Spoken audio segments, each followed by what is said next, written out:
bienvenidos a Radio. Esta noche continuamos con este libro que se llama Si te vieras con mis ojos. Vamos en el fragmento de la parte 9, 1854. Curiosamente, Carmen, que es la protagonista de este libro, hola Ajax, ¿cómo estás? Pues nos regaló sus vivencias con el Moritz el Moro, y ahora vamos a la parte donde ella relata qué pasó, qué onda con Charles Darwin. Viajamos exactamente a la época de 1854. ¿Tú qué tal hoy? Con menos frío que los otros días, porque sí ha estado lluvioso aquí en Ciudad de México. El clima aquí es medio raro. Ya no sabes si salir con suéter, chamarra, paraguas.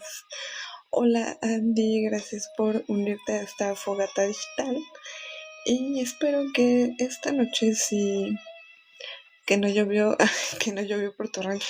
Sí, qué bueno. De hecho, hay algunas partes de la ciudad, es como bien rara la lluvia, donde apenas como que empieza a llover y todavía te da chance de caminar, pero a veces ni chance de caminar, es así como, como que de repente, ¡pah! ¿No? Entonces ya ni siquiera sabemos si Google va a tener la razón, Google Weather tendrá la razón o no, ya no se sabe, porque hasta en la misma Ciudad de México como que se fragmenta pues esto del clima. Y pues esperemos que la lluvia no nos agarre tan de malas, pero pues vamos a darle aquí a este viaje de este libro. Ahora Carmen nos regala la parte de su descripción de vivencias. Mi propia estación. Dale, deberías ponerla. Es una gran idea allá. Tu estación meteorológica. Muy bien, excelente. Y pues vamos a continuar con esta fogata digital en la parte donde Carmen nos empieza a regalar su propia descripción de sus vivencias, pero ahora con Darwin. Y pues allá vamos.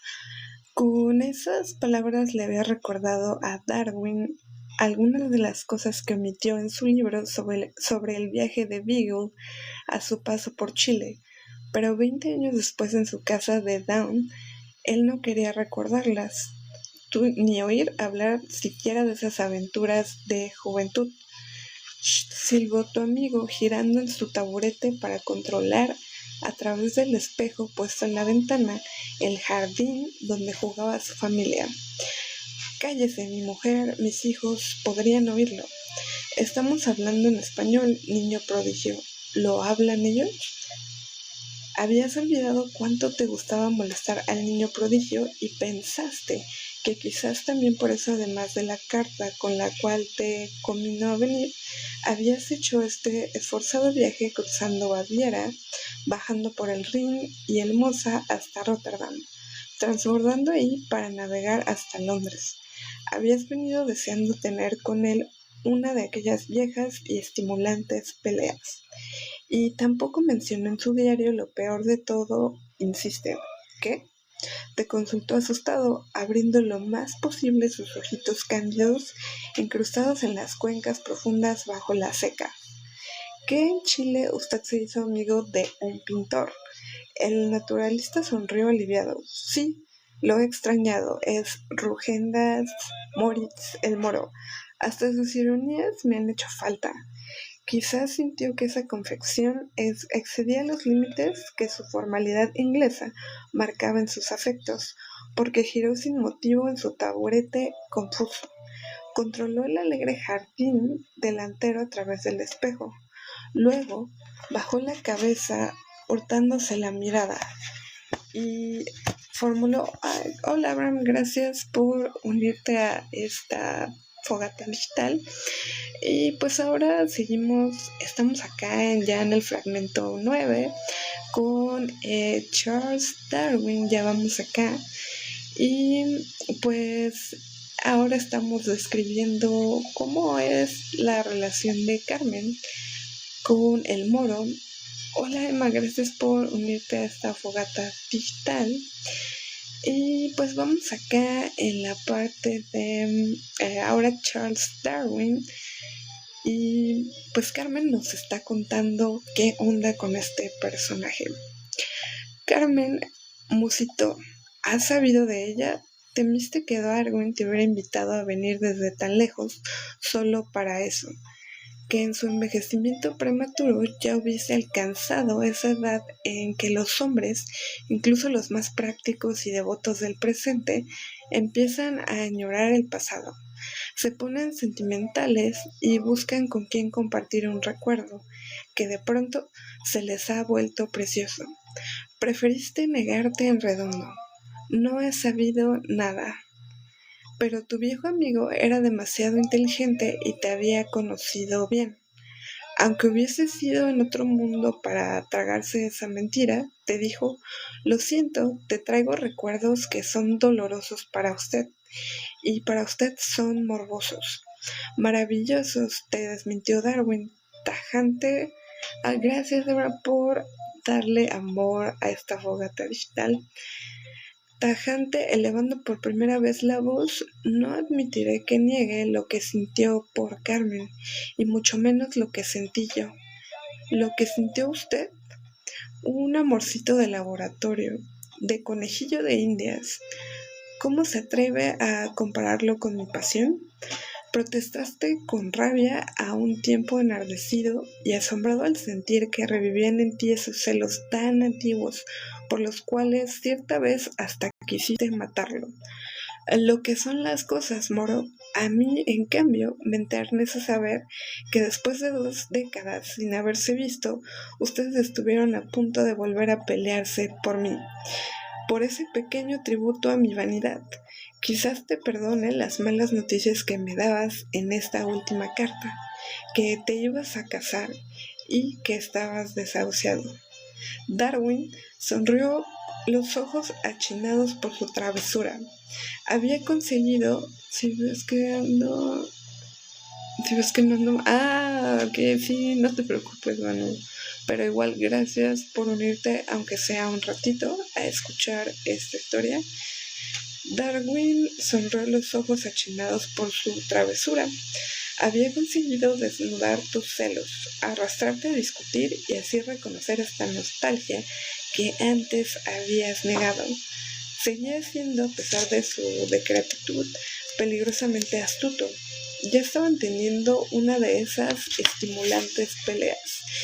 Y bueno, aquí en esta parte del libro, Carmen nos comenta que aún 20 años después de haber vivido su aventura, su encuentro en los Andes, Charles Darwin y el pintor Moritz, eh, pues aún siguen teniendo esta rivalidad. Y es curioso cómo Carl Franz toma estos dos personajes que son históricos para meterlos aquí en su novela y hacerlos partícipes de este triángulo amoroso de Carmen, Moritz y Darwin.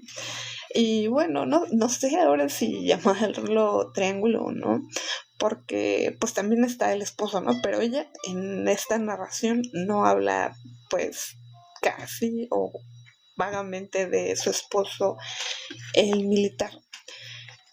Sonreíste también desarmado mientras el naturalista suspiraba. Nunca he olvidado a Carmen, ¿sabe usted? ¿Casado y criando a 9 niños? Sí, solo a usted puedo confesárselo. Quiero mucho a mami, pero ¿mami?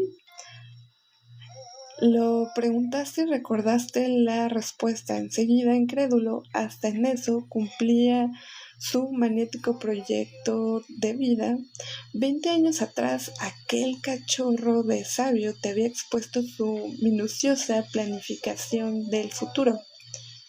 Incluso ya había decidido qué apodo le daría a su entonces desconocida y futura mujer. Sí, continuó Darwin, Emma, mi esposa, es también mi prima hermana. lo más cercano que pudo encontrar a casarse con su mamá. Enseguida te arrepentiste de tu maldad al recordar que tu amigo, huérfano de madre, había sido criado por sus hermanas, pero el naturalista no hizo caso de tu inventiva. Tengo una esposa perfecta, una familia, emojis, esos ojos como de... enseguida te arrepentiste de tu maldad al recordar que tu amigo huérfano de madre había sido criado por sus hermanas, pero el naturalista no hizo caso de su invectiva.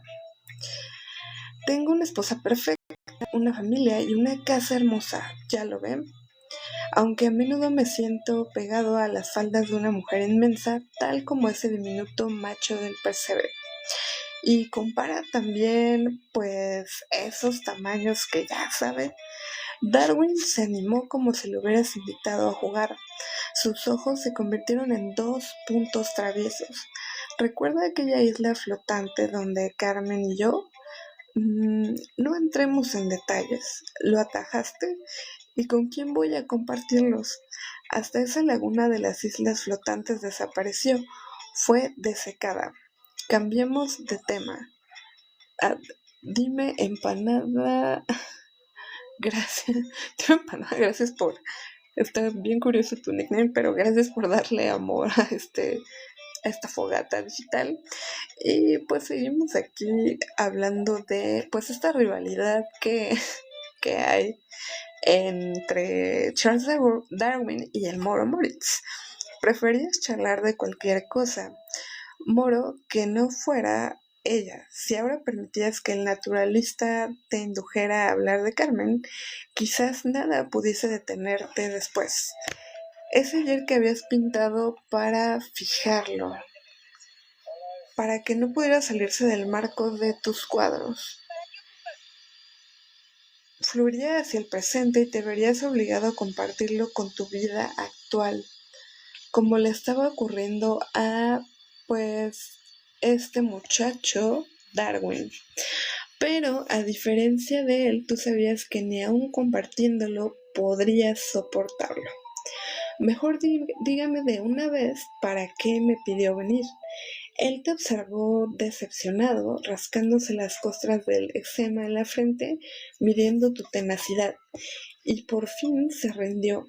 Acercó el taburete, las rodecillas chirriando sobre el parque, para hablarte confidencialmente. Necesito su ayuda, eso decía su carta. Pero no para qué. ¿Qué es eso tan secreto que ni siquiera podía escribírmelo?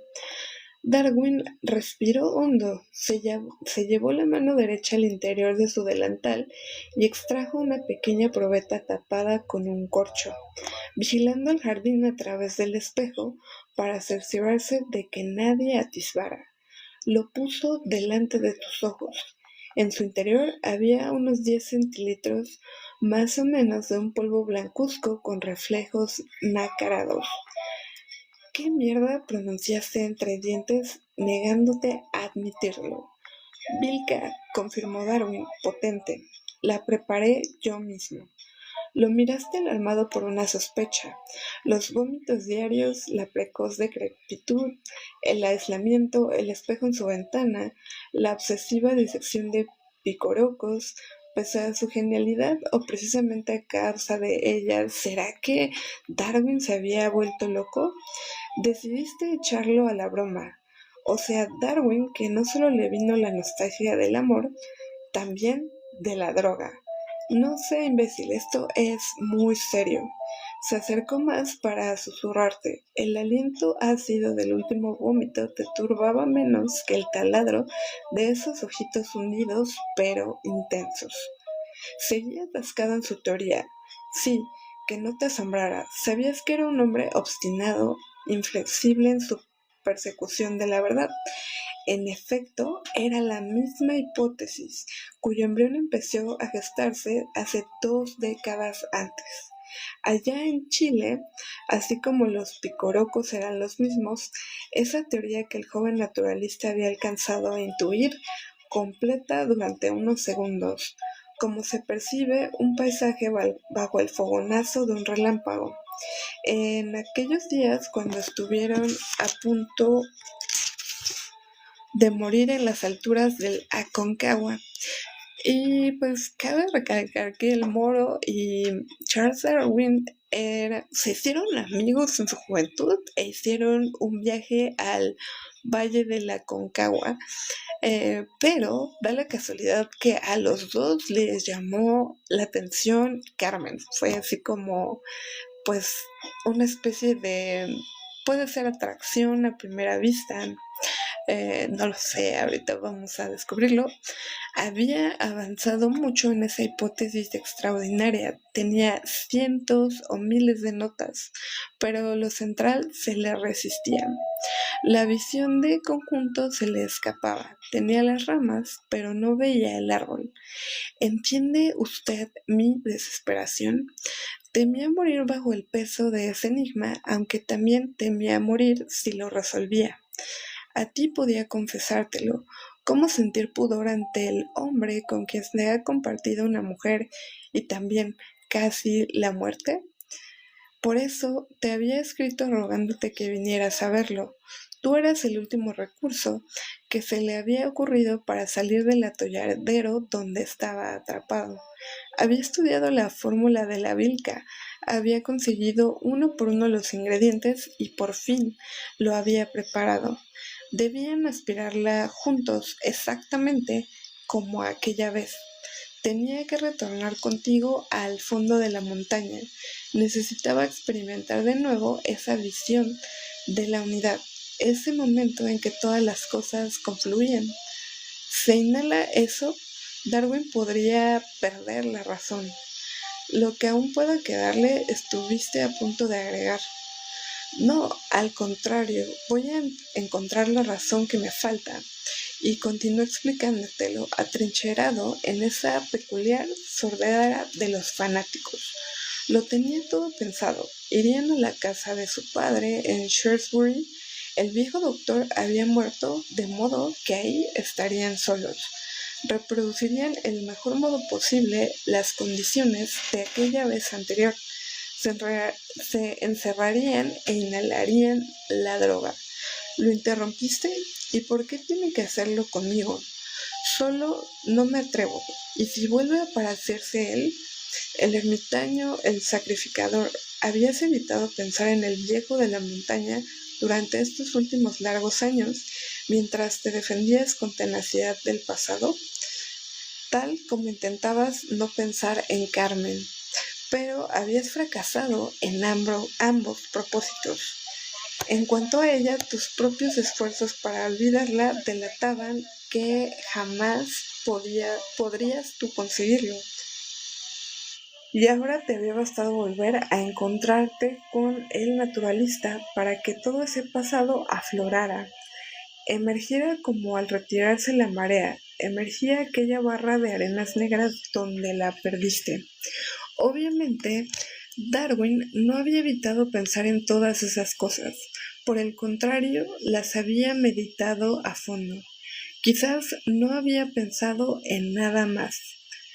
Gracias, Jeremías, por unirte a esta fogata digital. Y justo llegas aquí en la parte donde, pues, el autor ya nos regala la descripción de esta relación entre, pues, debe ser amistad, no sé si odio, no sé si en un triángulo amoroso, si se enteraran de que comparten pareja y ese es su amigo, la otra persona es su amigo, no sé si ustedes le seguirían hablando, no le seguirían hablando, sí, pero en este caso, pues Darwin y Moritz se siguieron hablando y hasta iban a tener pues otro viaje juntos, pero ese pues más interno, ¿no? Iban a encerrarse en la habitación para pues inhalar algo que los llevara a conectar al otro mundo. La larga mano temblorosa del naturalista insistía en ofrecerte la probeta con el polvo nacarado. Y bien, Rugendas, me acompañarás en este nuevo viaje. Y pues se plantean ahí este viaje, pero el autor te deja pensando si es un nuevo viaje porque reavivan esa rivalidad para competir por Carmen, o realmente solo es un viaje para limar esas asperezas. Y pues hablando de este triángulo, vámonos hacia la parte de la triangulación. A favor, compañía constante y amistad en la vejez. Mejor que un perro en cualquier caso. Charles Darwin, pensando pros y contras antes de casarse. Y pues vamos ya a la parte 10 de este libro, si es que se acaban de unir. Les cuento cómo se llama, Si te veas con mis ojos, de Carl Franz. Y bueno, si están aquí en Ciudad de México, les recomiendo buscar en Instagram Tlacuilo. Y si quieren ustedes algún libro, nada más se meten ahí a su biblioteca digital, busquen el título del libro que les interesa, y si lo tienen, ustedes nada más tienen que mandar una captura al Instagram o piden que les pasen el WhatsApp y por ahí les contestan más rápido. Si tienen el libro, pues nada más hacen una cita y van ustedes a recoger estos libros. Pues como dato curioso, les prestan hasta 5 libros y realmente no les dan un tiempo determinado, más o menos les dan como un mes para entregarlos, y si no los han terminado, vuelven a escribir y les dan un poco de más tiempo.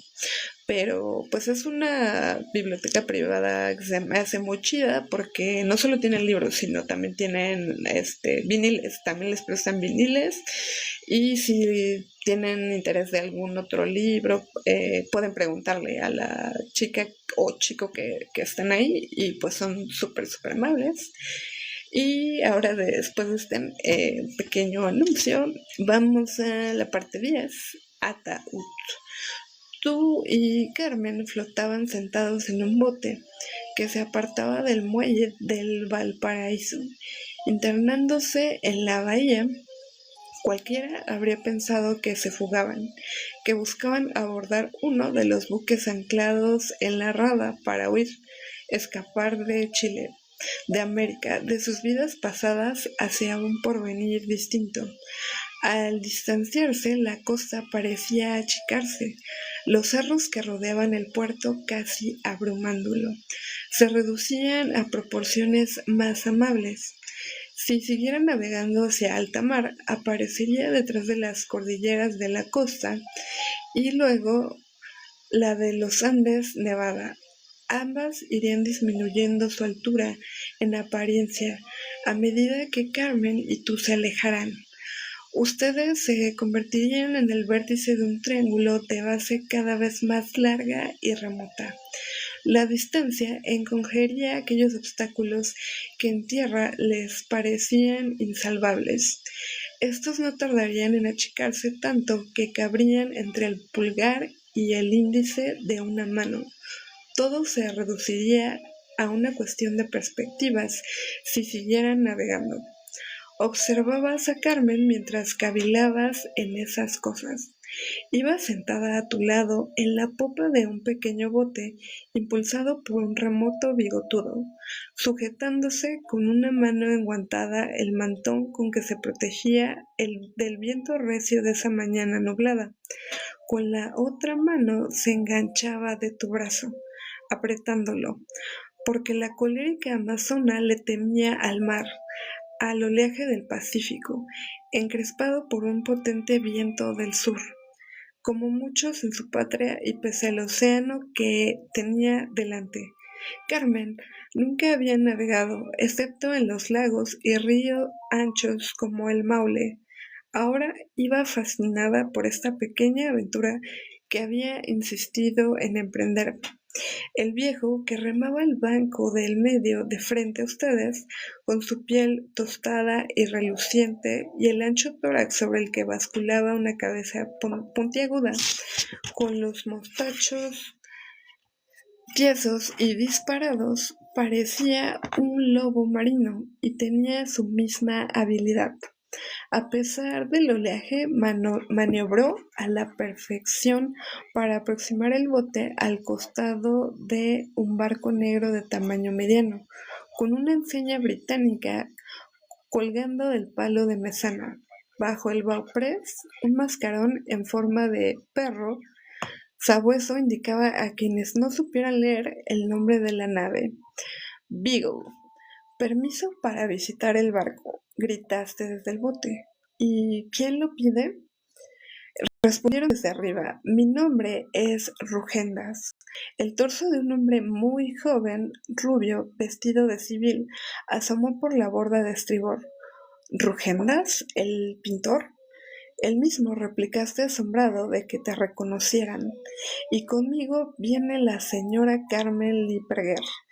Desde una semana antes, la noche del 23 de julio del 34, el bergantín Beagle entrará con todas las vegas desplegadas en la bahía de Valparaíso, una romería de visitantes en botes y chalupas había llegado hasta él y su pequeña compañera la goleta Adventure para verlos desde cerca. Las principales del puerto pedían visitarlo. Los atraía la fama de ese barco de la marina inglesa que llevaba un año cartografiando las costas australes de Chile, desde el Cabo de Hornos al archipiélago de Aisen. No solo eso, también lo seducía el nombre de su capitán, Fitzroy, de quien se decía que estaban emparentando con la familia real británica, y no pocos afirmaban, por eso mismo, que se trataba de un barco espía preparando la inevitable invasión inglesa. Una escalerilla se descolgó por un costado del Beagle. Tú y Carmen subieron por ella hasta la cubierta. A bordo, el mismo joven les dio una bienvenida entusiasta mientras se abotonaba la chaqueta negra muy formal. Hablaba un español muy gracioso, gramaticalmente correcto, pero con un pesado acento inglés en el que se colaban inflexiones argentinas y chilenas, tonadillas que sin duda había pescado en sus expediciones por las pampas y las costas sudamericanas. Tendría ahí de unos 25 años. Era alto, con facciones redondeadas y pronunciadas arcos superciliares. Bajo ellos, todo el entusiasmo de su juventud centelleaba en la mirada celeste e ingenua encendida de curiosidad. Lo conozco, dijo al estrecharte la mano con el brazo muy estirado a la inglesa, mientras sacudía el tuyo con verdadero entusiasmo, en una mezcla de embaramiento y simpatía. Quiero decir que conozco sus obras, señor Rugendas. Es un honor. ¿Ha visto mis obras? ¿Dónde? Exclamaste traicionado por una placentera vanidad. Reproducidas en la última edición inglesa del libro de Baron von Humboldt sobre un viaje a América. Tú y Carmen se miraron. El libro de Humboldt, claro, ella esbozó una sonrisa conciliadora, intentando aplacarte de antemano. Sabía que no te gustaba oír mencionar a Humboldt. El nombre del varón te recuerdaba servidumbres, transacciones y deudas que tú preferías olvidar. Entonces usted debe ser el naturalista de la expedición, Charles Darwin. Se presentó el joven enrojecido hasta las raíces de su pelo fino y rubio, que ya tan pronto empezaban a ralearle. Estabas ante un naturalista, un hombre de ciencia, moro, uno de esos seres que habías tú llegado a detestar. Ingenuos o fatos que iban por el mundo creyendo develar sus misterios y que solo conseguían aguar la belleza del universo con sus explicaciones pedestres. Ya estabas arrepentido de haber cedido la insistencia de Carmen en visitar este barco inglés. Debiste imaginarlo. Tenía que haber un naturalista a bordo y muy posiblemente este habría leído a Humboldt. Era lo que hacían todos los viajeros europeos que se aventuraban hasta América con alguna pretensión científica desde ya hacía cuarto de siglo. Tal como ellos, Darwin pudo ver tus láminas con aspecto de la naturaleza tropical de Brasil. Humboldt te las compró para ilustrar paisajes de su fisionomía de plantas y del relato de su viaje, aun cuando no correspondieran precisamente a las regiones que visitó. Para la teoría general del varón sobre las líneas isotérmicas poco importaba ese detalle. De pronto, moro supersticioso, supiste lo que la figura oblonga del pequeño barco te había sugerido.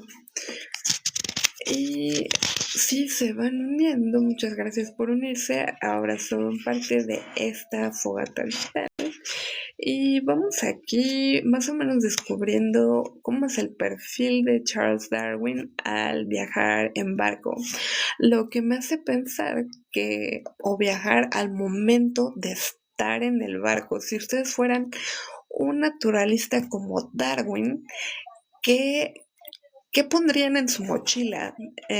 Pues aquí menciona él que siempre trae libretitas o libros para hacer estos apuntes de naturaleza. Y curiosamente, me hace pensar esta parte eso, ¿no? Como naturalista, ¿con qué viajarías? Si vienes desde Europa hasta los Andes, ¿qué traerías tú en tu mochila? Cuando esa mañana lo avistaste desde el observatorio de la casa de Carmen, un ataúd, un barco ataúd que iba por el mundo desencantándolo, privándolo de sus misterios, explicando su belleza hasta matarlas. Mientras tanto, Darwin daba rienda suelta a su entusiasmo. ¿Qué lo ha traído a Chile, señor Rugendas? La belleza del paisaje. ¿Y a usted? Libros, café y una libreta con lápiz. Ajá, sí, curiosamente podría ser un naturalista del 1854, porque traerías todo lo esencial, libros, café y una libreta con lápiz. Aunque me hace pensar también mucho en el agua, ¿no? Como este cómo es que ellos bebían agua, ¿no? O de dónde sacaban el agua, ahora que mencionas café. Yo, pues a mí me gustaría, no me iría sin mis botas Martens son las de batalla, entonces las usaría, me las pondría para irme y pues no sé si en ese tiempo existieran sudaderas, no, creo que no, pero me pondría algo parecido a una sudadera, porque las sudaderas nunca fallan. Entonces, si vas a ir a un viaje largo en este barco, pues por ahí dicen que los mejores viajeros o mochileros, puede decirse, pues viajan con lo más esencial, ¿no? Entonces podría ser pues eso, las botas, porque son botas de batalla, entonces quedan con todo. Y igual traería un libro, algo para escribir y pues a lo mejor mis granitos de café. Y de hecho ahorita que dices granitos de café, hoy pues empanada, muchas gracias por unirte a esta fogata digital y gracias por compartirnos tu amor durante el live. Esperemos que nos sintonices a la siguiente. Aún seguimos con este libro y déjame decirte que es muy original tu nickname, dime empanada. Y gracias por compartir este tiempo aquí en la Dino Radio. Y pues seguimos aquí imaginando cosas con Carl Franz y mientras fuéramos en el barco, pues vamos aquí en la parte de mientras tanto Darwin daba rienda suelta a su entusiasmo. ¿Qué lo ha traído a Chile, señor Rugendas? La belleza del paisaje. ¿Y a usted? La geología del paisaje, retrucó el joven. Era veloz e ingenioso. Debía hacerlo para que lo hubieran nombrado tan joven naturalista en una expedición importante. Un niño prodigio, sin duda, pura inteligencia y nada de experiencia. ¿No le basta con sentir esa inmensidad? Le preguntaste, indicando hacia el noreste, donde la cordillera de la costa representaba un gigantesco manto de nubes. La percibo como una gran pregunta, pues yo la siento como una gran respuesta. Carmen te apretó suavemente el antebrazo. Te conocía por menos de 2 meses. Eran amantes desde hacía solo 3 semanas y ya sabía tanto de ti. Sospechaba que te estabas irritando con el joven naturalista inglés, quien relataba muy excitado sus recientes aventuras. Había visto el volcán Osorno estallar de noche desde la isla de Chiloé. Había encontrado restos de megaterios en la Patagonia. Había alternado con hombres de la Edad de Piedra en la Tierra de Fuego. Y el día anterior, sin ir más lejos, había medido desde mar adentro la mole de la Concagua. Aprovechando una calma perfecta, realizó triangulaciones verticales con un teodolito, hasta calcular que ese monstruo se elevaba por encima de los 23.000 pies, confirmando que era la montaña más alta conocida. Todas esas visiones asombrosas hacían que su mente hirviera con nuevas ideas. Por ejemplo, pero se cayó de improviso. El joven cordial y atento llamaba al orden de erudito que obsesivo y encandilado. Se lanzaba a esas disquisiciones. Fue un cambio súbito, un gesto que llegaría a hacerte realmente familiar. Para compensar su extravío, el niño prodigio pasó a elogiar tus pinturas científicas. Humboldt con su relato y usted con sus dibujos. Señor Rugendas, encendieron mi imaginación. Son los responsables en parte de que yo esté aquí. Sabrá perdonarme, espero. Pues realmente no hay nada que perdonar, replicó Darwin, desconcertado pero sonriente. Lo habría si mis pinturas embellecieron demasiado la naturaleza americana y usted al verlas sufrió una decepción. Al contrario, son exactas y minuciosas. Usted no inventó nada, se lo aseguro. Pude comprobarlo al pasar por Brasil. Era mucho peor de lo que temías, Moro. Osaba decirte que no inventaste nada. Lucía esa mente práctica y racional que prefiere la realidad tal como supuestamente es y menosprecia las ilusiones del arte. Este cachorro de sabio estaba resultando aún más ciego que su admirado Humboldt. Le respondiste, pues fíjese usted que mi intención fue no solo inventar, sino inventarlo todo, hasta la última hoja de arbusto. Mis pinturas son obras de arte, no registros científicos. Intenté captar el espíritu de esas selvas, no catalogarlas. Y pues aquí es el científico Darwin y el Moro pues ya tenían ahí su rencilla de pues quién era mejor observando y quién hacía arte y quién realmente no hacía arte. Estaban en cubierta junto al palo mayor y habías alzado la voz. Un oficial, también muy joven, te observó con altanería desde la proa. Darwin miró a Carmen como en busca de ayuda. Evidentemente no entendía qué lugar podían ocupar esas palabras. Arte, espíritu, en una conversación sobre la naturaleza. Interesante manera de presentársela de ustedes, zanjó ella, con la voz inapelable de que en ocasiones podía utilizar. Pero no hemos venido a hablar de Humboldt ni de arte o naturaleza, sino a visitar el barco. ¿Sería posible, Mr. Darwin? Por supuesto, sonrió él aliviado.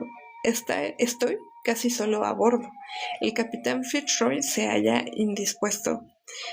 Sí, ya sabían ustedes que el capitán había sufrido una crisis nerviosa, un colapso anímico producto de las durísimas e interminables jornadas cartografiando las costas más tormentosas del mundo. O quizá el detonante fue simplemente la rabia tras una pelea epistolar con el almirantazgo por sus gastos excesivos. Fitzroy había cedido el mando a su segundo. Y pues aquí es, Carmen nos plantea la parte de esta pelea que tienen Darwin y el pintor Moritz. Si ustedes hubieran sido como parte de esa escena, ¿quién preferirían ser? ¿Preferirían ser el Moro o preferirían ser Darwin? ¿Quién creen que ganara esta triangulación?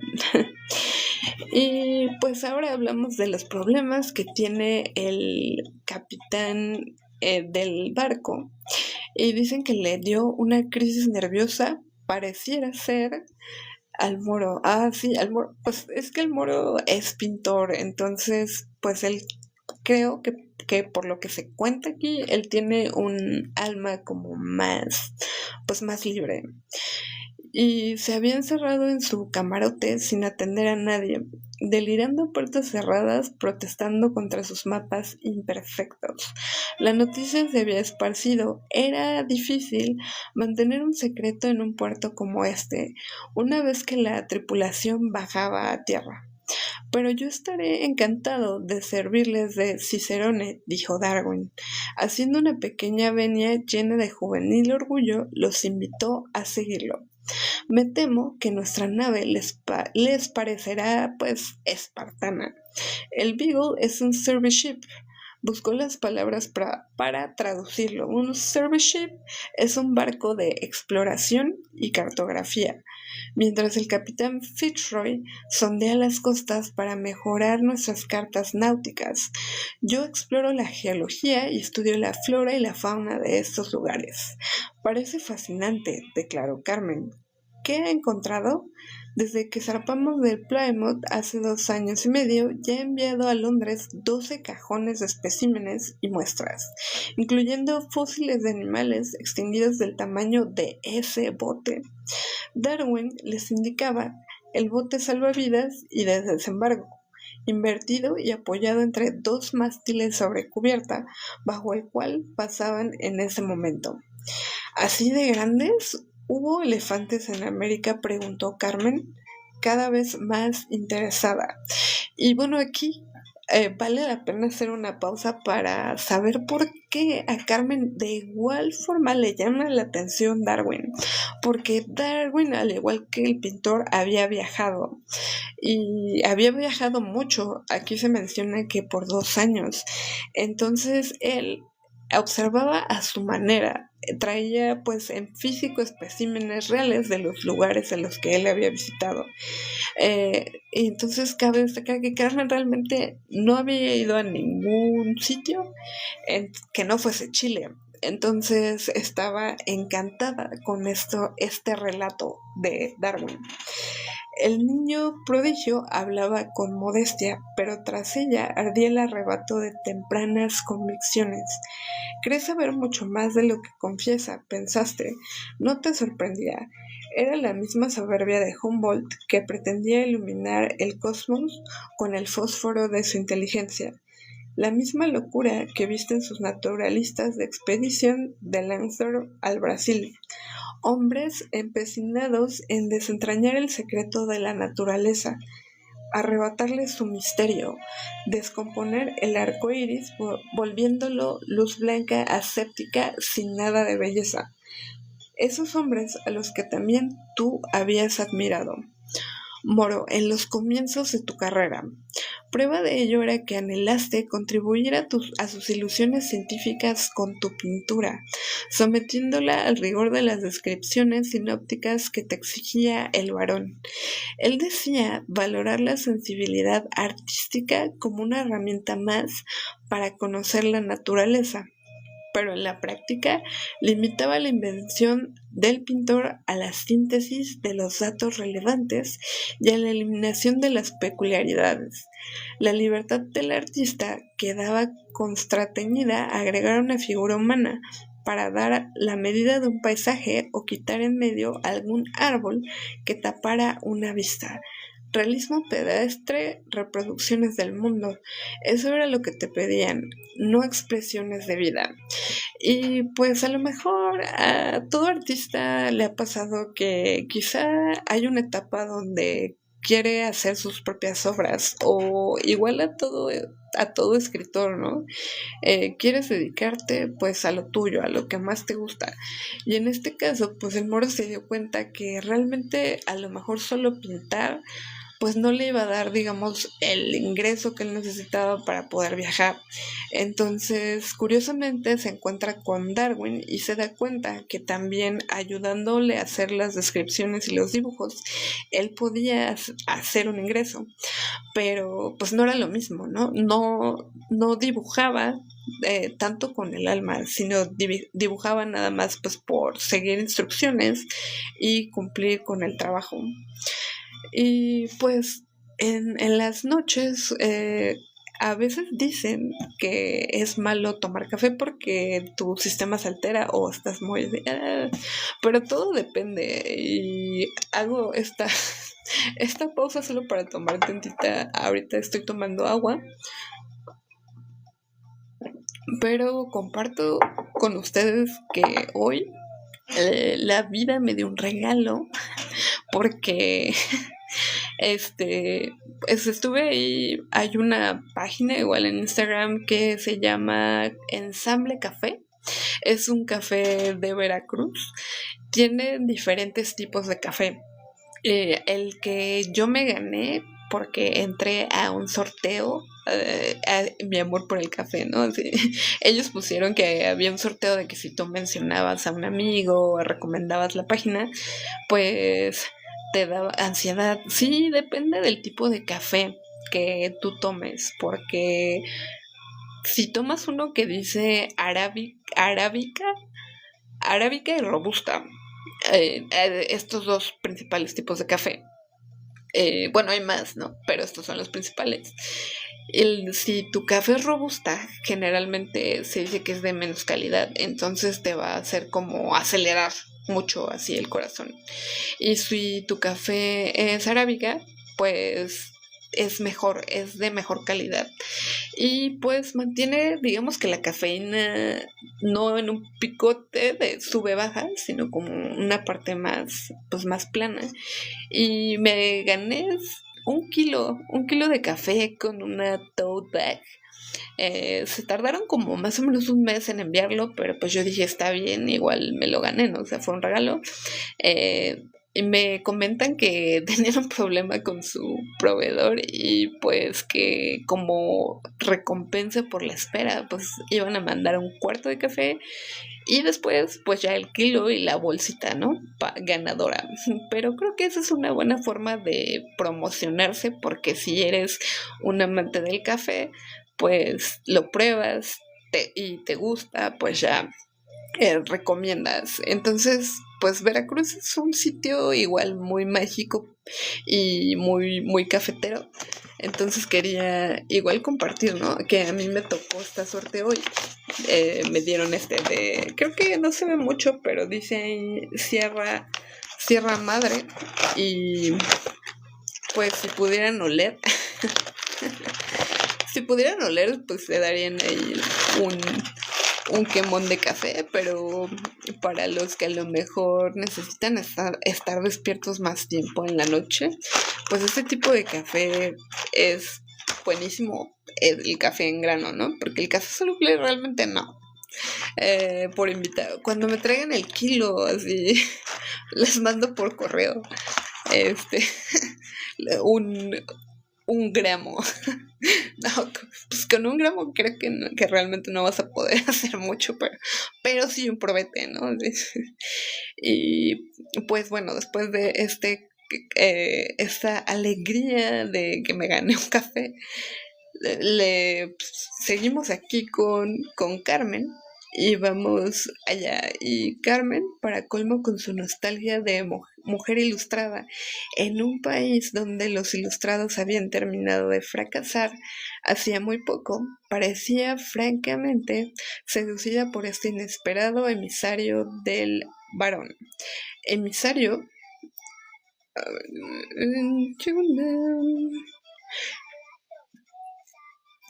Y Carmen, para colmo, con su nostalgia de mujer ilustrada en un país donde los ilustrados habían terminado de fracasar hacía muy poco, parecía francamente seducida por ese inesperado emisario del varón. Emisario lo habías llamado para tus adentros y la idea te dejó helado. El varón tenía unas redes muy largas, se escribía con sabios y eruditos de medio mundo, respondía y enviaba unas 20 cartas diarias. No era improbable que se hubiera escrito con este joven inglés, mencionándole la presencia de un pintor viajero descarriado en esta zona del planeta, un desertor que le desobedeciera bajando al sur del trópico de Capricornio y del cual no había vuelto a saber. No era demasiado improbable que el tal Darwin fuese no solo el naturalista de la expedición, sino me llevo chilaquil. No sé, no sé si lleguen, porque a lo mejor el del DHL o estafeta se los coma, pero sería un gran detalle. Y bueno, ahora que hablas de eso de chilaquiles al correo, también si a alguien de ustedes les interesa mandar una postal, es un servicio que voy a tener aquí en Ladino Radio. Si quieres escribirle una postal a alguien, se la mandamos desde el Palacio Postal de aquí de Ciudad de México. Entonces nada más para adquirir pues esa postal, nada más escríbeme por acá o mándame un mensajito y ya te digo los pasos para poder hacerlo, ¿no? Y que llegue tu postal toda buena onda, como de antañito, para ver qué se siente, ¿no? Recibir una postal de alguien más. Creo que sería un lindo detalle si vas a celebrar algún cumpleaños, cumplemes, o no sé qué sé yo, o solo quieres felicitar a tu mamá si vive lejos de ti, mamá, papá, hermano. Es un gran detalle. Y pues seguimos acá. Estos son los instrumentos más preciados del capitán, sus cronómetros, declaró Darwin, abriendo un compartimento contiguo a la escalerilla que descendía bajo la cubierta de la popa. En el interior relucía el bronce de 22 relojes suspendidos en pivotes. Yo habría pensado que sus instrumentos favoritos serían esos otros, objetaste, indicando los pequeños cañones, 3 por borda, que recordaban el carácter también militar de la expedición y el poder del Imperio Británico soberano indiscutido en los mares. Esos son para imponer respeto, ratificó un grumete ingenuo y sonriente que se había detenido a oír la conversación y luego desapareció. ¿Al capitán no le basta con un solo reloj?, preguntó Carmen, volviendo a los cronómetros y fingiendo una coqueta ignorancia que rechinó en tus oídos. Unos se controlan a otros, le respondió gentilmente Darwin. Control, la palabra adecuada para un perfecto caballero inglés, ¿pensaste? Mejor dicho, un detestable niño prodigio inglés. Todo modales y ninguna pasión visible. Puro control de sí mismo, como si tuviera 10 relojes internos para cronometrar sus impulsos, domarlos y así dedicar todo su tiempo a la inteligencia. Un temperamento perfecto, por otra parte, para la tarea de desvestir a la naturaleza y robarle el cosmos su misterio. Además, despierte a ti, quizás. Y bueno, aquí Carmen pues recibe los comentarios de El Moro acerca de Darwin. Y este moro Moritz le sigue echando tierra a Darwin, comenta que como es inglés, entonces pues es muy serio y que no crea que va a ser o va a hablar del paisaje con la misma pasión que el moro. Entonces ahí es que empieza esta redencilla entre Darwin y el moro, y Carmen nos deja con este interrogante en este capítulo. ¿Qué pasará? ¿Ganará la parte de pues la cortesía inglesa y la precisión inglesa? ¿O pues se irá Carmen por la parte de la pasión y el desborde de la imaginación? El pues archivo de hoy aún no se cierra por completo.